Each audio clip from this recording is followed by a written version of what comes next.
Sivitali munene wa Kenyatta University and Teaching Referral nukwithiwa uitwaiisya uiti wi mwanya wa Matu kuikithya awau thina wa Matu na muno tuukenge nimatetheka na kwailya mbeange uiti wa Matu nthi ya Kenya. Minista muviani wa uiti Aden Duale ainena kavina ka kwambiwa kwa walanyo usu Sivitalini ni waweta kana walanyo ukatethesya kumanyika tene kwa awau wa Matu na thina wa kuigwa na kukwata uiti ula wailite be wa thina kutwika mukuo kwi nthi. Hosea Kemanzi na ilivote.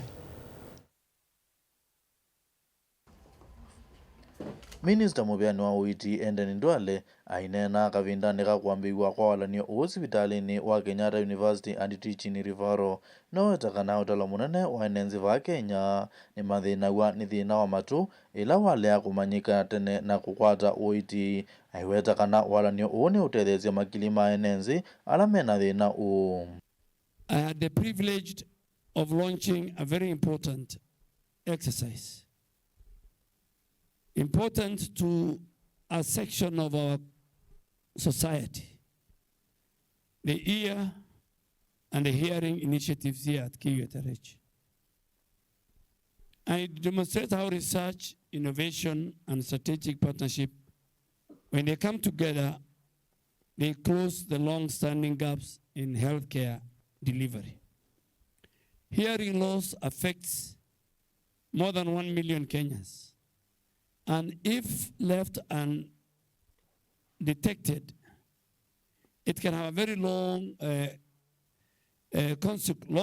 consequences for communication, for education, and for social inclusion. Owiyovo Duale aiwetakana Sivitali ni wambe vanzi ya Kenya kukwata walanyo wanziazi ya matuku kuthima na kuita uwau wa Matu kwisiana nini kana tuukenge. Aiwetakana kini kiutethesya kuita siana ila isyawa na thina We have taken a greater step towards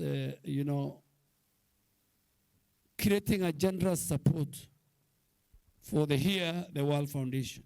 KUTRH will establish the first of its kind in our country, structured universal newborn hearing screening service within the public health system. That our newborns in the first month, the third month, and by the 6th month of that newborn, early detection, early screening has been done. Nake obisa munene Sivitalini Dr. Zena Mungura aiwetakana ni mokwatiania na muvia wa uiti kuikithya kana walanyo ni wathukuma na kutethya awau aingi mawau wa Matu vanzi ya Kenya. We have participated in various school screening programs, and as highlighted, we've been able to reach over 9,000 children. We are able to fit 109 hearing aids, and we will walk this journey together with our leadership in the ministry and our partners as we've done. Girivoti ya vilingwa Movo Mutongo TV, Hosea Kemanzi.